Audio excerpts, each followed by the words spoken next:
one of the very big and interesting moments coming out of Davos is President Trump unveiled this panel of peace, if you will. Board of peace, and what would be planned for a new Gaza. That's right, Rick. What we saw was countries coming together from all over the Middle East, the region, Eastern Europe. You're seeing people like the president of Indonesia, as well as the prime minister of Hungary, the prime minister of Armenia, the president of Argentina, Morocco, Kazakhstan. It goes on and on. It's a wide representation of governments, both in the Middle East and not in the Middle East, that make up this Board of Peace, which is intended to oversee the reconstruction of Gaza, as well as Jared Kushner laying out with a very compelling development plan for Gaza and how it can become a place that is kind of a gold star in the Middle East. And I want to get your take on, once again, the unorthodox methods of the Trump administration, but getting us further down the road to something that maybe we never thought we'd see in our lifetime. Well, first of all, I think that this idea is long overdue of bringing people together to do reconstruction and to push the next phase of peace, right? You've got peace breaking out because of President Trump. And one of the things that we have to be able to do is implement the peace. You can't just talk about it. And the president is really good at that. And so this is a board that is going to implement, operationalize the peace agreements that President Trump is bringing forward. It's a great idea. It's long overdue. And I think what we will have is initiatives that support peace pretty fast. Do you think when you look at this board of the countries that are involved in this and just the whole situation in general, like you said, do you feel like this has, real ramifications? Because some of the forecasting is, obviously this is going to take years. This is not a quick turn, but knowing how Washington works and how quickly even just a political turn. So say, the next president is not as pro-Israel as President Trump. Do you feel like, though, this could have these long-term ramifications in the few years that President Trump has to get the plan set? Well, look, I think we've got 3 years left of President Trump where this will get established, the rebuilding will begin, and at that point, it's going to be incredibly hard to pull it back.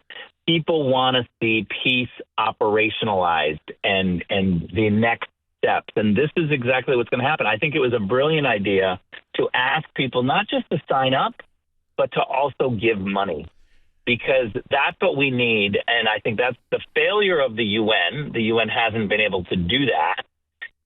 And yet you see President Trump saying, look, we're going to work with the UN. We want to make the UN better.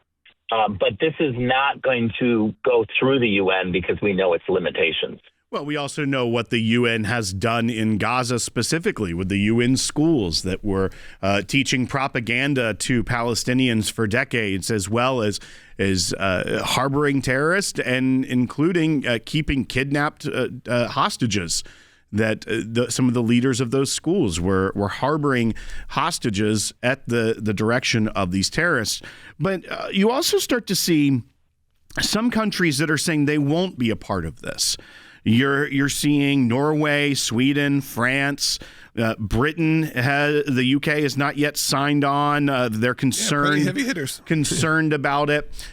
You're starting to see the world in a different light, where you're seeing members of these Middle Eastern countries that traditionally would maybe have had a harder time signing on to something like this. You see Turkey, Qatar, Saudi Arabia, Pakistan, as well as places in like Paraguay and Argentina that are coming together to try and do something different. They're doing something that has never been done, which is trying to revolutionize the way Gaza is seen on the world stage, but also to actually do something that how many presidents and how many times has the UN been trying to deal with this and nothing has been done?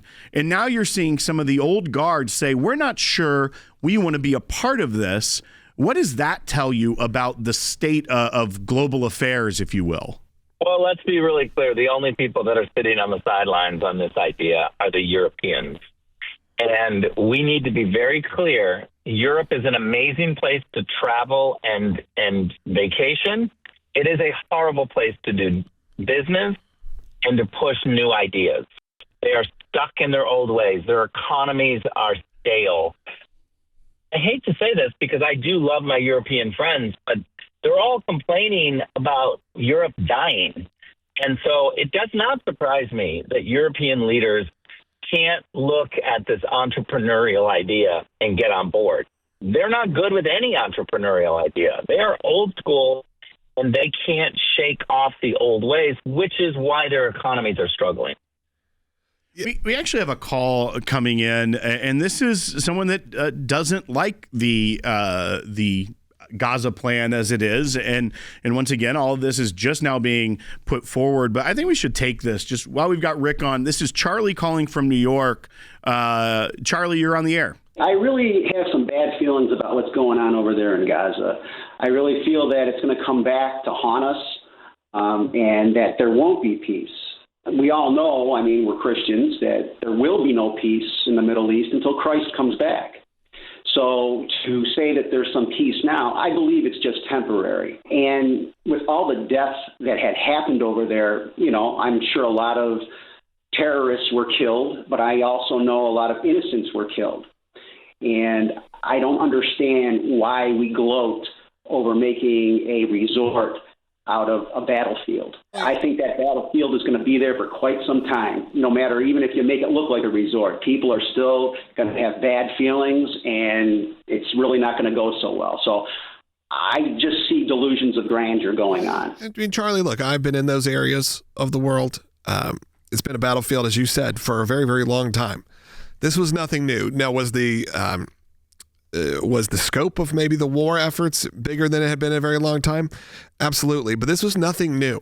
And what you have, and I'm sure Rick can speak to this as well, you have an area, and sure, when it comes with President Trump out there saying, here the resorts we're going to build, all these things, it's a beautiful area of the world. A beautiful area of the world that has been overrun by terrorist regimes.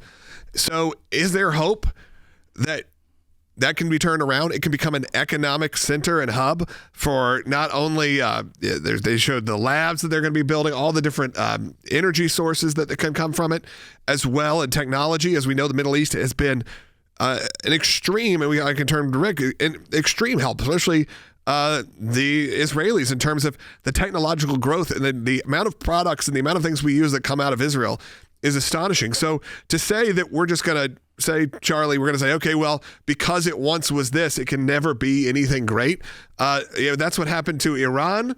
That's what happened to a lot of places. What I would say to Charlie is, I get that he is skeptical, and this has, been an area that we've tried a lot of ideas and things keep failing and we keep going back to war. I get it. But Charlie is not a government official. Charlie is sitting on the sidelines, and he gets to be skeptical.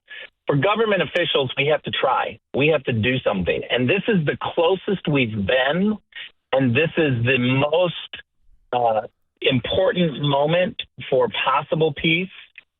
And we must take this responsibility and try to operationalize it. We've never been this close.